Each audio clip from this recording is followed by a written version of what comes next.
अस्सलाम वालेकुम। वालेकुम अस्सलाम मैम। बच्चों, आप लोगों की क्लास तो नहीं थी कोई इस वक्त? No ma'am. ओके। अच्छा, मैंने आज थोड़ा सा जल्दी रखा था क्योंकि मुझे शाम में एक और क्लास लेनी थी। अच्छा स्टूडेंट्स, आप लोगों ने मुझे कहा था कि आपकी क्लिनिकल बेडसाइड की बुक में जो अनीमिया है वो इतना ज्यादा डिटेल में नहीं दिया हुआ, ठीक है? तो मैंने आपके लिए एक लेक्चर प्रिपेयर किया था। तो आपके पास जितना इस लेक्चर में मटेरियल है, आप इसको भी अच्छे से स्टडी कर लेना ताकि आपका वाइवा जो है ना वो आसानी से हो जाए। वाइवा में कोई भी क्वेश्चन जो है ना वो आपसे मिस ना हो।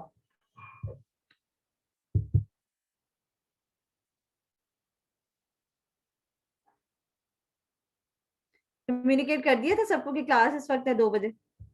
Yes ma'am. ओके, ठीक है जी। जनरल फिजिकल एग्जामिनेशन का एक लेक्चर मैंने प्रिपेयर किया था और उसमें जो हमारे इम्पोर्टेंट टॉपिक्स थे वो मैंने उसमें आपके साथ मैं शेयर कर देती हूँ। स्क्रीन नजर आ रही है सबको? शेयर हो गई है? Yes ma'am. ओके जी। जनरल फिजिकल एग्जामिनेशन से मुराद आपको पता है अनीमिया है, जॉन्डिस है, एडीमा है, साइनोसिस, लिम्फ नोड्स एग्जामिनेशन, ठीक है? And specifically, more specifically lymph node examination of head and neck, ठीक है? Now, what is anemia? As you know that anemia is when there is decrease in hemoglobin and RBC level, ठीक है, in a male or a female, ठीक है? And the normal ranges of HB is very important, ठीक है? आपको पता होनी चाहिए कि normal range of HB क्या होती है, मेल्स में, फीमेल्स में, अडल्ट्स में स्पेसिफिकली, ठीक है? और कंप्लीट ब्लड पिक्चर जो होती है उसमें किस तरह से आप में से अक्सर ने करवाई होगी ये जो ब्लड की कंप्लीट ब्लड पिक्चर सीबीसी की रिपोर्ट होती है, ठीक है? जिसमें जो इंडिसेस दी होती हैं, एचबी होता है, डब्ल्यूबीसी, प्लेटलेट्स होते हैं, इसी तरह से डब्ल्यूबीसी की फर्दर जो डिवीजन होती है, बिसोफिनाफिल्स, बेसोफिल्स लिम्फोसाइट्स। हैं, लिम्फोसाइट्स हैं, ठीक है? तो उससे फिर आप मोर स्पेसिफिकली देख लेते हैं कि जो इन्फेक्शन है, डब्ल्यूबीसी जो रेज्ड हैं उनमें इन्फेक्शन अगर तो लिम्फोसाइट्स रेज्ड होते हैं तो जो ज्यादा सस्पिशन होता है that is towards viral infection, ठीक है? इसी तरह से इयोसिनोफिल्स रेज्ड होने का मकसद क्या होता है कि बॉडी में कोई एनाफिलैक्टिक शॉक की है, एलर्जिक रिएक्शंस हो रहे हैं, ठीक है, जिसकी वजह से पेशेंट फेब्राइल है, ठीक है? डब्ल्यूबीसी काउंट ज्यादा, इन्फ्लेमेटरी कंडीशंस चल रही है। तो these are all the points covered जब आप कंप्लीट ब्लड पिक्चर की रिपोर्ट देखते हो। Okay, the most important thing is anemia, ठीक है? How to define anemia, this is very very important. हर स्टूडेंट से पूछा जाएगा, आपको ये फिंगर टिप्स पे होनी चाहिए इसकी definition. It is decrease in hemoglobin with or without the corresponding decrease in total red blood cell count below a normal range given for age, sex and race, ठीक है? यहाँ पे जो मैंने रेंजेस बताई हैं नॉर्मल हीमोग्लोबिन लेवल की, that are adults में, मेल में जो नॉर्मल रेंज ऑफ हीमोग्लोबिन है दैट इज 14 to 18, ये स्टैंडर्ड रेंज है, ठीक है? वैसे तो नॉर्मली आपने देखा होगा कि जो एशियन कंट्रीज हैं, स्पेसिफिकली पाकिस्तान है, ठीक है, जो अंडर डेवलप्ड कंट्रीज है, यहाँ पे जो हीमोग्लोबिन लेवल है वो 14 to 18 तो किसी का भी नहीं होता, लेकिन हम लोग 11-12 को भी नॉर्मल कंसिडर करते हैं, ठीक है? सेम लाइक इन फीमेल्स, ठीक है? फीमेल्स में आपको पता है कि due to menstruation, due to pregnancies, ठीक है, इन सब की वजह से फीमेल में भी अक्सर जो हीमोग्लोबिन का लेवल होता है वो बिलो 10 होता है, ये मैक्सिमम भी होता है तो 11 होता है, ठीक है? But the standard range of normal hemoglobin in male and females are this, ठीक है? अडल्ट मेल और फीमेल की रेंज है। एंड अनीमिया को डिफाइन करना आप सबको आना चाहिए, ये डेफिनेशन आप सबने याद कर लेनी है। Now what, how to examine anemia? Anemia को आप किन साइट्स पे देखते हो, कौन कौन सी साइट्स हैं जहां पे आप आइडेंटिफाई करते हो पैलर को, ठीक है? And they are the different sites, for example conjunctiva under the lower eyelid, ठीक है? आपने अपर आईलिड को जब करना है, बैक करना है, तो अपर आईलिड पे, बेसिकली आईलिड पे तो नहीं आप देखते, अब आई बॉल पे जॉन्डिस देख रहे होते हो, स्क्लेरा पे, ठीक है? तो लोअर आईलिड पे आप कंजक्टिवा में पैलेट देखते हो, एनीमिया को फाइंड आउट करते हैं। टंग में आप पैलेट देखते हैं, हैंड्स में, नेल्स में, ठीक है? Journal complexion is very important, ठीक है? जर्नल फिजिकल एग्जामिनेशन में जो सबसे पहला पॉइंट होता है दैट इज जर्नल अपीयरेंस, ठीक है? अपीयरेंस कैसी है पेशेंट की, उसके अकॉर्डिंगली आप उसको डायग्नोज कर लेते हो इंस्पेक्शन पे ही, विदाउट टचिंग द पेशेंट, ठीक है? जो journal look of the patient होती है वो आपको बहुत सारी चीजें बताती है, पैलर बताती है, साइनोसिस बताती है, जॉन्डिस बताती है, समटाइम्स बहुत ज्यादा येलोइश डिस्कलरेशन होती है पेशेंट्स के अंदर due to hepatitis A, due to hepatitis E, ठीक है, बी, सी, जो हेपेटिक कॉजेज ऑफ जॉन्डिस हैं, ठीक है, वायरल कॉजेज ऑफ जॉन्डिस, उसकी वजह से पूरी जो बॉडी होती है येलोइश डिस्कलरेशन हुई होती है पूरी बॉडी में, ठीक है? तो these 5 sites are very important sites, ठीक है? आपको एनीमिया की ऑब्वियसली जनरल फिजिकल एग्जामिनेशन से रिलेटेड सिर्फ डेफिनेशन तो नहीं पूछी जाएगी ना, normal ranges are very important, और जिन साइट्स पे आप एनीमिया देखते हैं that sites are very very important, ठीक है। ओके ठीक है, यहाँ पे आप देख लेते हो लोअर आईलेट पे, अभी देखिए कितना ज्यादा पैलर है, ठीक है। यहाँ पे लोअर आईलेट पे कंजक्टिवा में माइनर वेसल्स होती हैं, ठीक है, जिसकी वजह से यहाँ पे रेडिश कलर होता है अगर तो एनीमिया ना हो, एचबी के लेवल अच्छा हो तो, ठीक है। तो these are all the pictures, ठीक है। Okay, now what are the causes of anaemia students? बस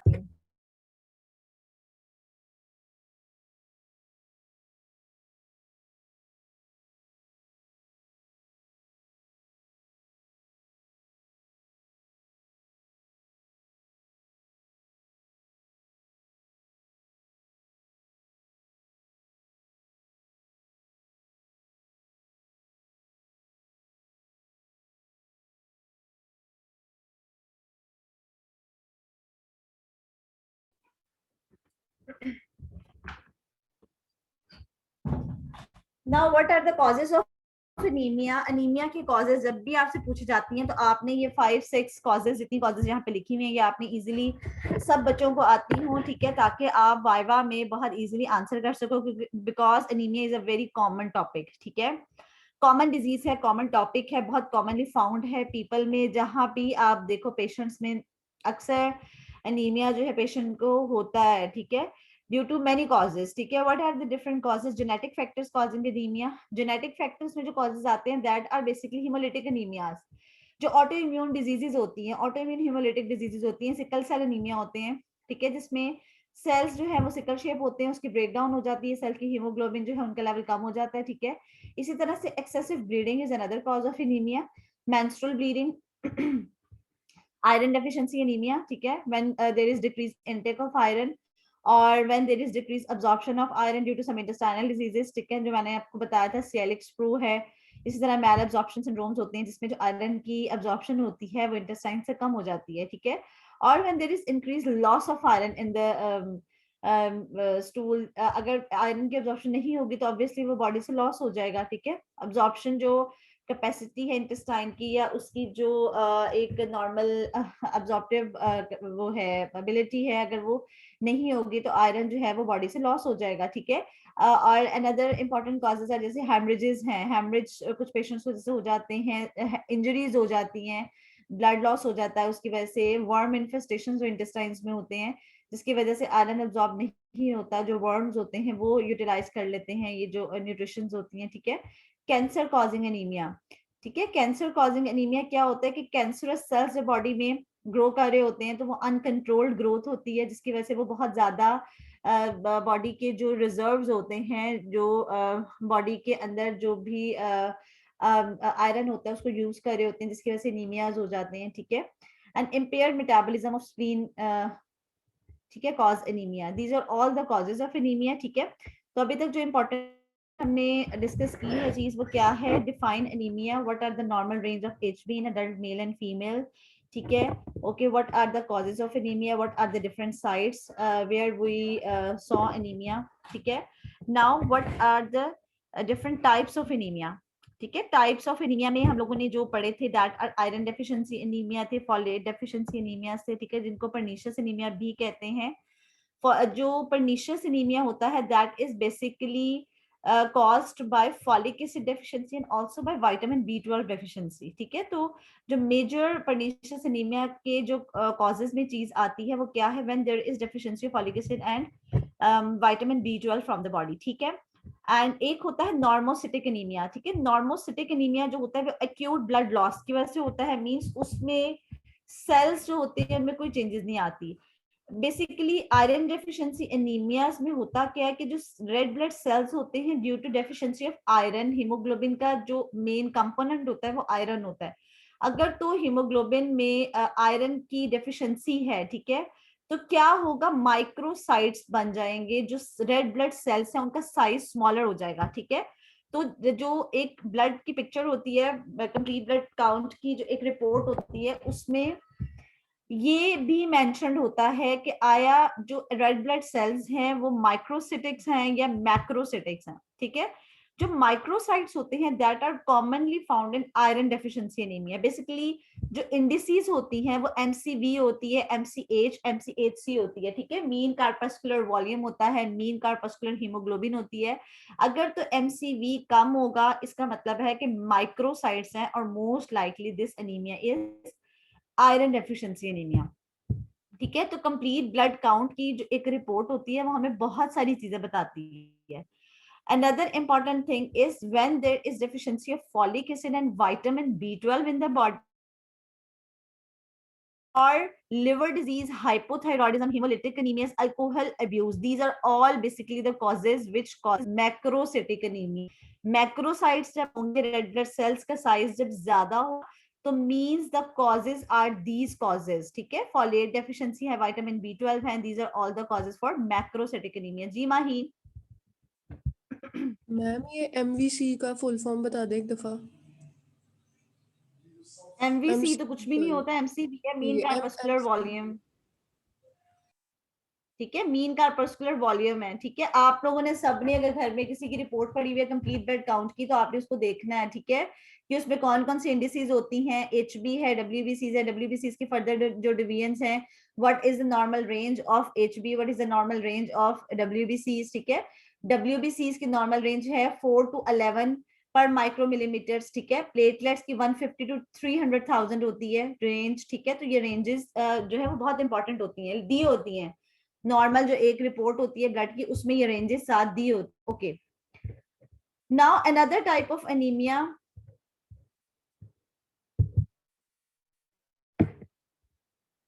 अच्छा स्क्रीन नजर आ रही है सबको? Yes, ma'am. Yes.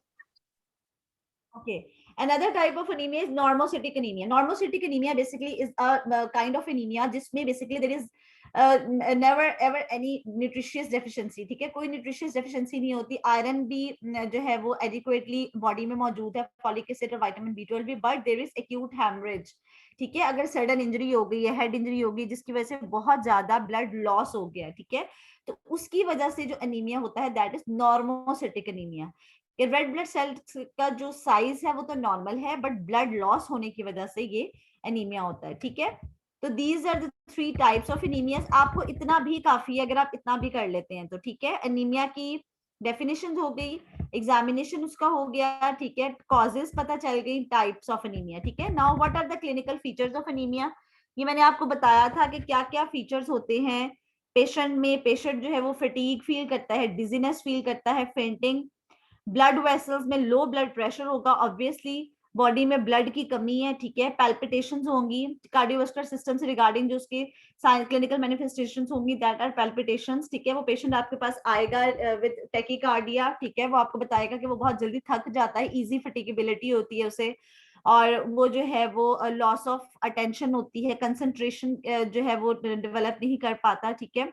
और चेस्ट पेन, उसको अंजाइना भी हो सकता है, हार्ट अटैक, ठीक है। एडवांस जो केसेस में एनीमिया में जब बहुत पेशेंट एनीमिक हो जाता है, ठीक है, स्प्लीन एनलार्जमेंट होती है, स्किन में paleness, coldness, yellowing, respiratory system में shortness of breath is most common feature of anaemia, ठीक है। बहुत तेज तेज जो है वो सांस ले रहा होगा पेशेंट। इंटेस्टाइनल जो चेंजेस होंगी उसमें क्या होगा कि स्टूल का कलर चेंज हो जाता है, ठीक है। Okay, these are all the clinical features of anemia. Now, what are the signs and symptoms?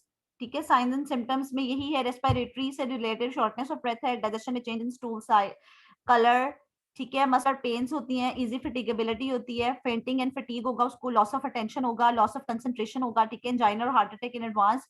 Anaemia जब पेशेंट का एच भी बहुत गिर जाएगा, ठीक है, 5 to 6 ग्राम पर डेसीलीटर हो जाता है, स्प्लीन एनलार्जमेंट होती है, और स्किन जो है वो येलोइंग, स्किन की येलोइंग होती है। डायग्राम्स डालने का मकसद ये था कि आपको जो पिक्टोरियल जो ये चीजें हैं ये शायद याद रह जाएं, ठीक है। Okay, now what are the laboratory findings of anaemia, ठीक है। ये मैंने एक ब्लड की आप ये समझो कि कंप्लीट ब्लड पिक्चर की रिपोर्ट इसमें डाली है। इसमें अगर हम नीचे देखें तो दिस इज हीमोग्लोबिन, ठीक है, ये ऊपर नॉर्मल वैल्यूज लिखी हुई हैं, ठीक है। तो नॉर्मल वैल्यू एक फीमेल में 12 to 16 है, ठीक है, और एक मेल में 13 to 17 है, ठीक है। तो ये अब हर जगह की डिफरेंट होती है, जो स्टैंडर्ड है वो मैंने आपको बता दी है जो फर्स्ट स्लाइड एनीमिया की, ठीक है। तो नॉर्मल रेंजेस भी दी होती है, नॉर्मल वैल्यूज भी दी होती है, और साथ जो रिजल्ट्स होते हैं वो भी दिए होते हैं ताकि आप कंपेयर कर सको, ठीक है। तो this is MCV and this is MCA, these two are very important terminologies, mean corpuscular volume, ठीक है, एंड मीन कार्पस्कुलर हीमोग्लोबिन, ठीक है। तो these two indices are very important. इसके अलावा जो इंपॉर्टेंट चीज होती है regarding iron deficiency anemia, serum iron करवा लिया जाता है, ठीक है। What is transferrin? ट्रांसफेरिन का पता है ट्रांसफेरिन क्या होता है? मैम आयरन व्हाट को इज दैट? लेकर मैम ठीक है, storage form of iron. Circulatory form, ठीक है। ये जो ट्रांसफेरिन जो है वो सर्कुलेटरी फॉर्म ऑफ आयरन है, ferritin is stored form of iron, ठीक है। एक इंडिसेस यहाँ पे ये भी होती है total iron binding capacity. Basically जब आयरन डेफिशिएंसी एनीमिया होता है तो जो आयरन बाइंडिंग कैपेसिटी होती है वो ज्यादा हो जाती है, बिकॉज आयरन की कमी होती है और बाइंडिंग कैपेसिटी ज्यादा हो जाती है, that is TIBC, total iron binding capacity, ठीक है। तो ये मैंने एक उसमें ना रिपोर्ट डाल दी थी ताकि आप लोग देख सको कि कंप्लीट ब्लड पिक्चर में किस तरह की वो होती है, रिपोर्ट किस तरह से होती है। Okay, other topic of general physical examination is jaundice, ठीक है। जॉन्डिस का सबको पता है कि जॉन्डिस क्या है। It is a yellowish discoloration of skin and mucus membrane, clinically seen when bilirubin in the blood is greater than 3 milligram%. Definition इतनी सफिशिएंट है, आपसे कोई और इसके अलावा नहीं पूछेगा, लेकिन डिफाइन करना आना चाहिए। एनीमिया को डिफाइन करना आना चाहिए, जॉन्डिस को आना चाहिए, जितने भी पॉइंट्स हैं जनरल फिजिकल एग्जामिनेशन के कम से कम आपको उसके बारे में पता हो, ठीक है। It is best seen in sclera because of affinity of bilirubin for elastic tissue. कहाँ देखते हैं आप जॉन्डिस को? मैंने था आईबॉल में, सिक्लेरा में। में। स्क्लेरा पे, आई बॉल पे देख लेते हो, शाबाश, मैम ठीक है ना। ये जो मैम व्हाइटिश पोर्शन है हमारी आंख का, आप ऊपर वाली जो आईलिड है उसको थोड़ा सा अवॉइड करके तो आप आई बॉल पे देखते हैं। पेशेंट से कहते हैं कि आप नीचे देखें, ठीक है। आप अपने हैंड अपना हाथ नीचे रख के आप उसे कहते हैं कि आप मेरे हैंड की तरफ देखें और आप ऊपर वाली आईलिड को थोड़ा सा उठाते हो ताकि आप आई बॉल पे देख सकें येलोइश डिस्कलरेशन, ठीक है। आइडियली ये कहा जाता है कि इसको आप सनलाइट में देखें, ठीक है, ताकि आप बहुत इजीली इसको अप्रिशिएट कर सकें अगर तो जॉन्डिस है पेशेंट को, ठीक है। ओके, जॉन्डिस पेशेंट जो होता है उसको स्किन की डिस्कलरेशन भी हो जाती है, ठीक है। समटाइम्स बहुत एडवांस अगर जॉन्डिस है, अगर पेशेंट को हेपेटाइटिस ए है और वो बहुत ज्यादा सिवियर हुआ है, हेपेटाइटिस ए, बहुत ज्यादा लिवर आ गई हैं, लिवर चेंजेस में फिर समटाइम्स क्या होता है, लिवर फंक्शन टेस्ट जो होते हैं वो भी डिरेंज्ड हो जाते हैं। लिवर फंक्शन टेस्ट में AST आता है, ALT आता है, अल्कलाइन फॉस्फेटेज कुछ होती हैं जो हम वैल्यूज देखते हैं, ठीक है। अगर तो वो वैल्यूज बहुत ज्यादा हाई हो, थाउजेंड्स में पहुंची हो वो वैल्यूज, तो पूरी बॉडी में येलोइश डिस्कलरेशन होती है। बट आइडियली जो अर्ली आप देखते हो जॉन्डिस को, ठीक है, जब अभी जॉन्डिस इतना डेवलप नहीं हुआ होता तो वो आप आईबॉल पे देख लेते हो, ठीक है।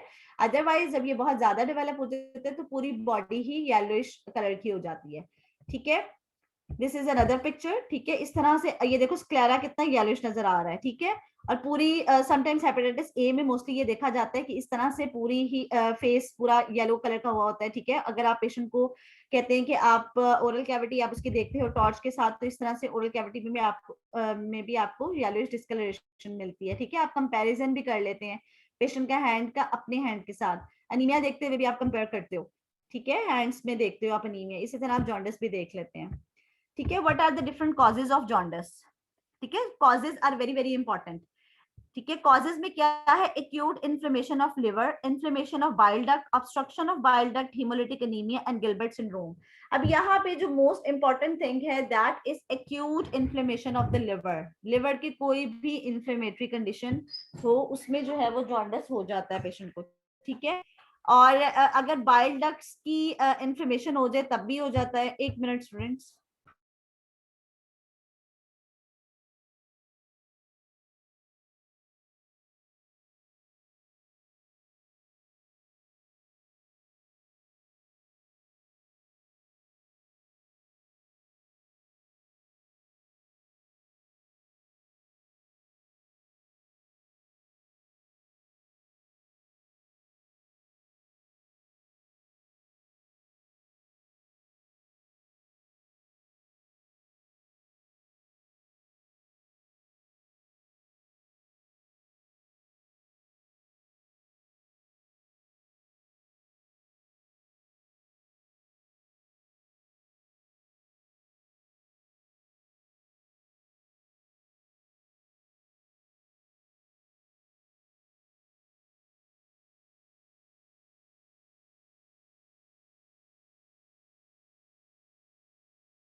Okay. Now the different causes of jaundice are like acute inflammation of the liver. जितनी भी inflammatory conditions हैं liver की, आपको पता है कि inflammatory conditions जब भी होती हैं तो उसको हम किस तरह से शो करते हैं, टर्मिनोलॉजी जो यूज होती है दैट इज आइटस. ठीक है, अगर अपेंडिक्स की इन्फ्लेमेशन है, अपेंडिक्स है अपेंडिसाइटिस. ठीक है, इसी तरह अगर गॉल ब्लैडर की है तो कोलिसिस्टाइटिस कहते हैं उसको. ठीक है, hepatitis is a term used when there are inflammatory conditions occur in the liver. ठीक है, फर्दर उसको हम क्लासिफाई करते हैं वायरल हेपेटाइटिस में. हेपेटाइटिस को भी हम लोग फिर क्लासिफाई किस तरह करते हैं, हेपेटाइटिस ए है, बी है, सी है, ई है. ठीक है, these are types of hepatitis. ठीक है,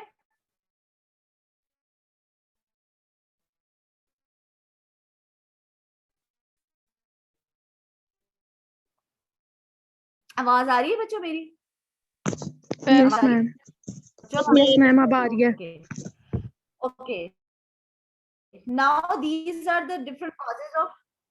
ठीक है, causes of jaundice में आपने, अगर आपसे वाइवा में पूछा जाएगा तो आप सिंपली मेंशन कर दें कि there are some causes which basically when there are some inflammatory conditions occurs in the liver. ठीक है, for example वायरल हेपेटाइटिस. ठीक है, ऑल्सो इशू है, लिवर के अंदर कोई पैथोलॉजी चल रही है तो इसका मतलब है कि जो बिलिरुबिन है वो प्रोसेस नहीं होगा वहां पे, उस जो कॉन्जुगेशन है बिलिरुबिन की वो लिवर के अंदर नहीं होगी. ठीक है, और उसकी वजह से जो जॉन्डिस होगा that is hepatic jaundice. Other causes are bile duct and obstruction of the bile duct. जब बिलियरी चैनल्स की ऑब्स्ट्रक्शन हो जाएगी तो जो कॉन्जुगेशन तो हो गई बिलिरुबिन की बट उसकी ड्रेनेज नहीं हो रही अब. ठीक है, तो that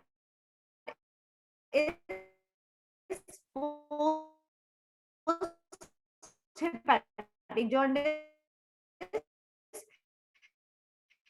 and at that times there are hepatic jaundice कि बॉडी में ब्रेकडाउन सेल्स की इतनी ज्यादा हो रही है, हिमोलिसिस इतनी ज्यादा हो रही है, रेड ब्लड सेल्स इतने ज्यादा टूट रहे हैं कि उसमें से बिलिरुबिन निकल रही है और बिलिरुबिन जो है वो ब्लड में एक्यूमुलेट हो रही है और जब वो 3 ग्राम्स % से बढ़ जाती है तो हम उसको लेबल कर देते हैं कि the patient is having jaundice. ठीक है, एक और है जॉन्डिस की that is Gilbert syndrome. Ma'am आपकी आवाज बहुत इंटरप्ट हो रही सिंड्रोम है. एक ऐसा सिंड्रोम है जिसमें लिवर हम आपकी आवाज नहीं आ रही.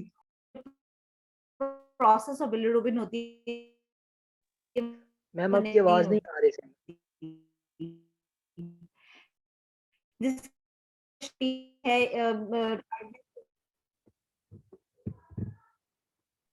अब आ रही है बच्चों?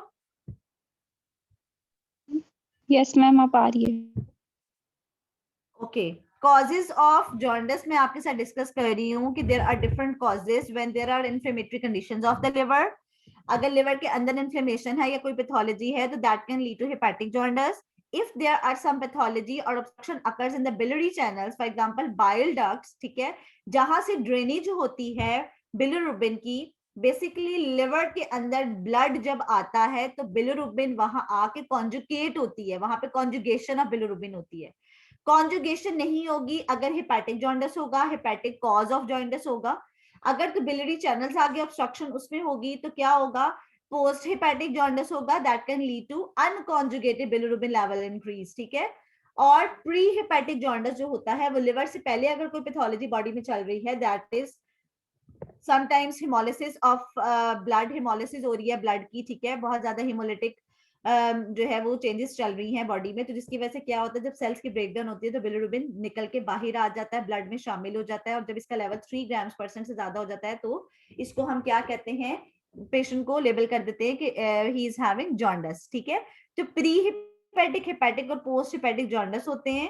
ठीक है, that are due to different reasons. Haemolysis भी कॉज है और hepatic pathology, hepatitis, inflammatory conditions of the liver भी कॉज है जॉन्डिस की. पोस्ट हेपेटिक जॉन्डिस की कॉज है obstruction of the bile duct या inflammation in the bile duct. ठीक है, गिलबर्ट सिंड्रोम एक ऐसा सिंड्रोम है कि जिसमें लिवर के अंदर एक ऐसी पैथोलॉजी हो जाती है जिसमें बिलिरुबिन जो है प्रोसेस नहीं होती लिवर में, उसकी प्रॉपर कॉन्जुगेशन नहीं होती, जिसकी वजह से बॉडी में फटीग होती है, टाइर्डनेस होती है. ठीक है, तो these are all the causes of jaundice. ठीक है, अगला ये जो टेबल बना हुआ है इसमें सिम्टम्स हैं, क्या क्या सिम्टम्स होते हैं पेशेंट को अपीयर. पेशेंट को जो है वो इचीनेस होती है, ठीक है, खारिश होती है बॉडी में, एब्डोमिनल पेन के साथ प्रेजेंट करता है, वेट लॉस के साथ, वॉमिटिंग के साथ, pallor then usual, stool, fatigue and dark urine, these are all the symptoms. ठीक है बच्चों, साइंस एंड सिम्टम्स में क्या फर्क होता है? जी माहीन। मैम ये गिलबर्ट सिंड्रोम एक दफा बता दें।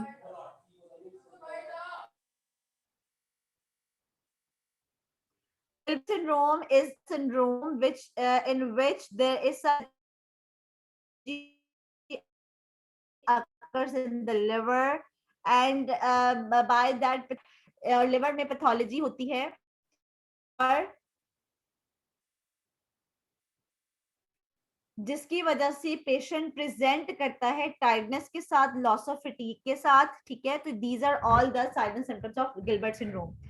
सिम्टम्स जिसके साथ पेशेंट आपके पास प्रेजेंट करता है वो आपको बताता है कि I have itchiness, abdominal pain, weight loss, vomiting, pallor, stool, fatigue and dark urine, ठीक है। तो these are all the symptoms of jaundice.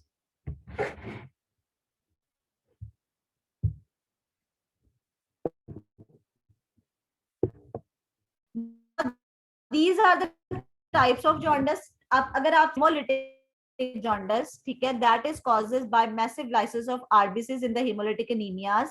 For example, sickle cell anemia, G6PD deficiency anemia, and hemolytic transfusion reactions. Sometimes blood transfusion की वजह से भी body में hemolysis हो जाती है अगर mismatch blood लग जाए। तो these are all the causes for hemolytic jaundice.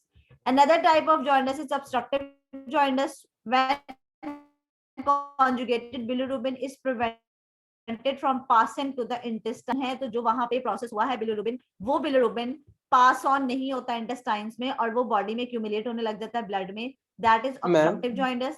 Hepatocellular jaundice, जी जी मैम हम ये फिजियोलॉजी पढ़ रहे हैं या हम SCP-2 पढ़ रहे हैं? बच्चे, हाँ आप लोग SCP-2 ही पढ़े हैं, लेकिन इसको इतना बताने का मकसद ये था और ये स्टडी मटेरियल प्रोवाइड करने का मकसद ये था कि आप वाइवा में आ सकें। वाइवा में सिर्फ ये नहीं करेगा आप जनरल फिजिकल आपसे जॉन्डिस, एनीमिया कुछ भी पूछ सकते हैं। बट मैम ये ज्यादा डिटेल नहीं है। जॉन्डिस को यहाँ पे इस तरह बताने का मकसद ये है कि ताकि आप हमें कुछ बताएं। जी जी क्या मैम ये ज्यादा नहीं है जो इन्फॉर्मेशन आपने दे दी है SCP के लिए?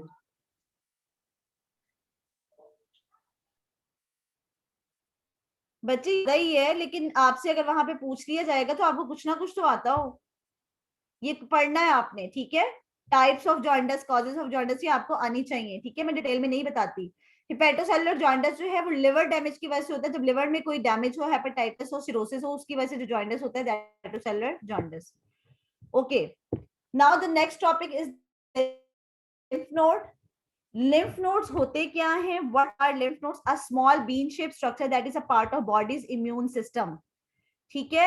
There are different sets of lymph nodes. More specifically हम लोगों ने head and neck के lymph nodes की examination पढ़नी है SCP-2 में, ठीक है। These are the lymph nodes of head and neck, ठीक है। pre-auricular, post-auricular, occipital, posterior cervical, interior cervical, ठीक है। supraclavicular, superficial cervical, deep cervical, these are all the nodes you have to acknowledge. Submental nodes, submandibular lymph nodes, ठीक है। इन lymph nodes के नाम आने चाहिए। अगर तो मुझे मौका मिला और आप लोग ऑन कैंपस सब लोग बच्चे मौजूद हुए तो हम लिम्फ नोड एग्जामिनेशन एक दफा कर भी लेंगे, ठीक है जी। Okay, these are lymph nodes, ठीक है। आपने एपिट्रोक्लियल लिम्फ नोड जब आपको पूछा जाएगा तो आपने ये भी मिस नहीं करने, हर सब ये लिम्फ नोड्स आपको पता होने चाहिए, एक्सिलरी लिम्फ नोड्स भी, ठीक है। ओके जी, now what is cyanosis? Define cyanosis. Definition क्या है? Cyanosis is a bluish discolouration of skin and mucus membrane evident when the deoxygenated haemoglobin rises above 5 grams/% in peripheral blood in the absence of anemia or polycythemia.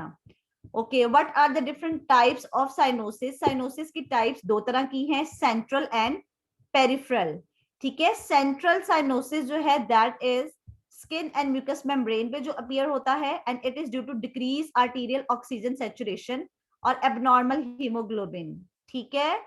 clubbing may be present in central cyanosis.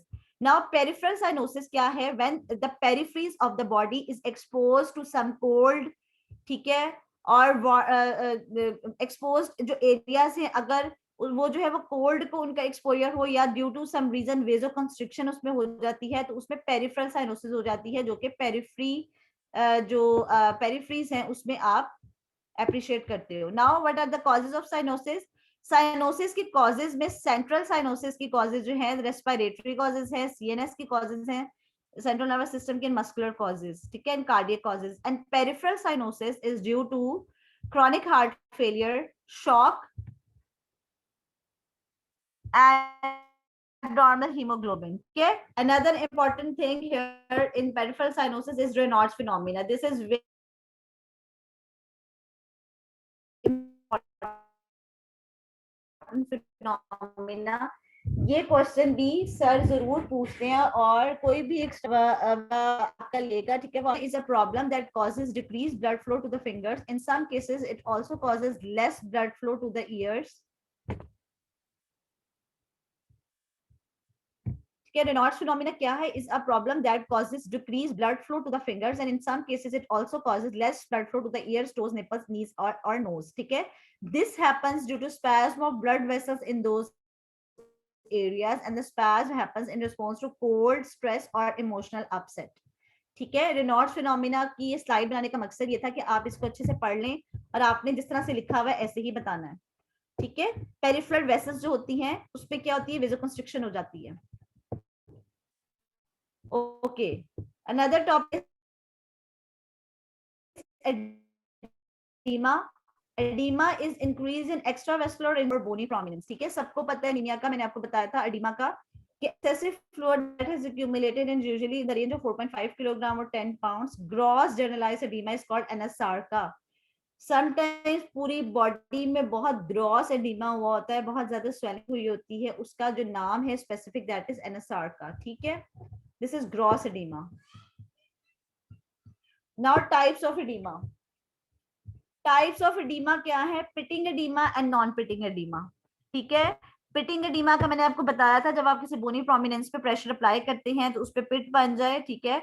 और non pitting oedema क्या होता है? when there is no indentation. ठीक है. when pressure is applied over bony prominence. ठीक है. What is the etiology? Pitting edema is basically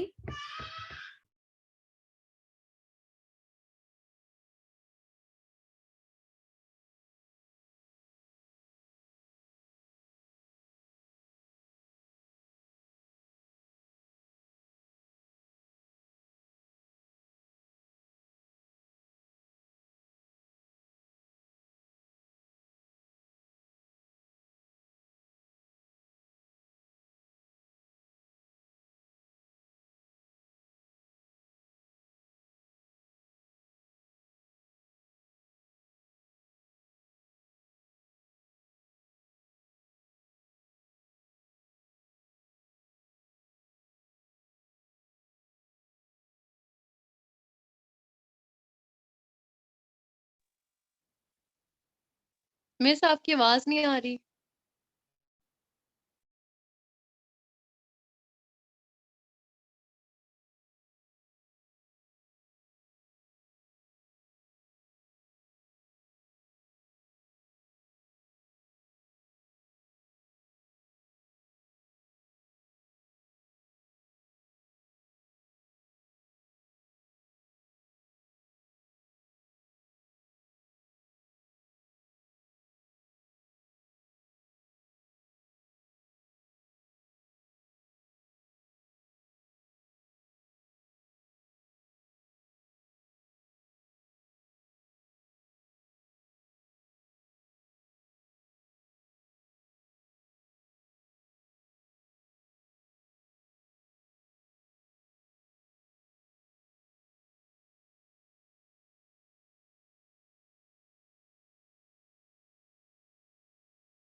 Okay.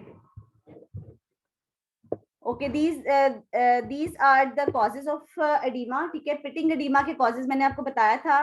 Cardiac causes है respiratory, liver causes हैं GIT, kidney diseases. ठीक है, non-pitting edema is due to lymphatic problem, hypothyroidism, allergic and inflammatory reactions. ठीक है. Okay ji, these are causes of anemia. Oh sorry, this is basically different causes of edema. ठीक है, ये oedema की ही causes है. मैं इसको करेक्ट करके मैं फिर आपको ये लेक्चर सेंड कर दूंगी. ठीक है, ये इस तरह से बोनी प्रोमिनेंस पे, मीडियल मेलियोलस पे भी देखा जाता है. ठीक है, और ये जो शिन होती है, टिबिया, टिबिया का यहाँ पे जो पार्ट होता है जो कि बहुत ज्यादा स्किन के जस्ट बिलो होता है. ठीक है, उस पे भी आप इस तरह से एडिमा को एग्जामिन करते हो. ठीक है, this is basically unilateral swelling of the leg. ठीक है, and most common cause of this is lymphatic obstruction. ठीक है, जब lymphatic obstruction होती है तो इसमें elephantiasis हो जाती है. एक साइड की lymphatic जब obstruct हो जाती है तो इस तरह से पेशेंट का लिम्ब जो है वो swollen हो जाता है. ठीक है, this is all about general physical examination. इसमें से थोड़े से पॉइंट्स रह गए हैं. जुगुलर वेनस प्रेशर है, नेल चेंजेस हैं और जॉइंट चेंजेस हैं. ठीक है, वो मैं आपके साथ लेटर ऑन डिस्कस कर लूंगी. और स्टूडेंट्स, मैंने आपकी अटेंडेंस के स्क्रीनशॉट्स ले लिए हैं. ठीक है, मैं अटेंडेंस आपकी मार्क कर दूंगी. ठीक है, समझ आ गई है सबको? Yes ma'am. मैम. जी जी मैम, मेरा Excuse me, अभी ma'am. थोड़ी देर, मेरा नेट मैम, थोड़ी देर के लिए डिस्कनेक्ट हुआ disconnect था. हो आप गया मेरा था चेक कर लें. सैयदा फरवा जैदी. मैम स्क्रीनशॉट आपने कब लिया? ये अभी डाला लिया? था भी मैम. अभी लिया. मैम मैम, अभी मेरा डिस्कनेक्ट हुआ था. मैम मलका ठीक है, मेरा भी बिस्मा, देख लें एक लाला और मरतबा. सईदा फरवा जैदी. ठीक है जी, अभी मेरे जवेरिया पास और मैम, मलका भी. राज़िया मैम अहमद भी पोस्टर में ठीक है. मैम, बिस्मा, जवेरिया आपने अतीक और hand raise मलका किया. आलिया भी. ठीक है और जी. मैम मेरा भी. मैम राज़िया अहमद भी. ठीक है स्टूडेंट्स, आज मैं सबकी अटेंडेंस लगा देती हूँ. ठीक है जी, किसी की मैम, मिस नहीं yes. होती इंशाल्लाह. थैंक ठीक यू है, मैम. सभी मैम बच्चों- कल कंबाइन लेक्चर ले लीजिएगा. मिस हमारे ना Yes, फाइनल ma'am. स्टार्ट और दोनों आप Yes, इकट्ठे ma'am, ले क्या लेंगे. please. करोगे? 9-10 डे का ना लेक्चर आप एक साथ ही ले लें. आप मुझे टाइम बता दो, कल मैं ले लेती हूँ. मैम इसी टाइम ठीक है. 1 बजे ले लूँ या 2 मैम बजे ले आप लूँ? जिस टाइम बता दें, बट एक दफा मैम ले आपको लें. जब दोनों ले भेज लें. दो. 2 बजे एक इंशाल्लाह. 2 बजे नहीं 2 बजे please. कल हम इसको बाइंड अप कर देते हैं. ठीक है, कंबाइंड लेक्चर ये दोनों में ले लेती हूँ, 9 और 10. ठीक है, ताकि इसको हम खत्म करें. ठीक है, आप फिर अपने फाइनल की तैयारी करें इंशाल्लाह. ठीक है, कल 2 बजे का Thank you, final. ma'am. Miss okay एक जी. चीज Thank you, बता दें ma'am. जरा प्रेजेंटेशन के हवाले से. मिस आपने 5-6 टॉपिक्स बताए हैं, मैम तो हर 2 बच्चे ने बजे से इसी तरह थोड़ा से 5-6 टॉपिक्स बनाने हैं देखिए, या मैंने इससे लाइक ज्यादा यू कैन टॉपिक्स चूज नहीं बिटवीन. बताए. मैंने steps of general physical examination बताए थे, जो कि मैंने आपको वीडियो एक भेजी हुई है. उसके अलावा मैंने एनीमिया को डिफाइन करना, नॉर्मल रेंज ऑफ एचबी, जिसमें आज वाले लेक्चर में वो सब चीजें मौजूद है, causes and types of anaemia बताई थी. ठीक है, और third topic I think nail changes का था. मैम आप मेल कर दें ये टॉपिक्स. ये मैं आपको कर देती हूँ. मैं मेल ये भी कर देती हूँ, और ये वाले लेक्चर में जो एनीमिया का सारा पोर्शन है वो भी मैं आपको कर देती हूँ. ठीक है जी, मैम लास्ट Okay, वाली ma'am. भी रिकॉर्डिंग मेल कर दें प्लीज. मैं कर देती हूँ. ठीक है, ओके जी, टेक केयर. अल्लाह मैम हाफिज़. लास्ट जो आपने वीडियो सेंड मैम जो आपने वीडियो सेंड की थी ना जनरल फिजिकल एग्जामिनेशन से रिलेटेड, वो भी कर दें. मुझे रिसीव नहीं हुई है हिना तारिक. वो जो लिंक सेंड किया था यूट्यूब की वीडियो का, जी मैम. चले मैं वो आपको कर देती हूँ. ठीक है हिना, आप मेरा ख्याल है बाद में ऐड हुए थे Okay, ma'am. इसलिए. चले, ओके जी, टेक केयर. जी मैम.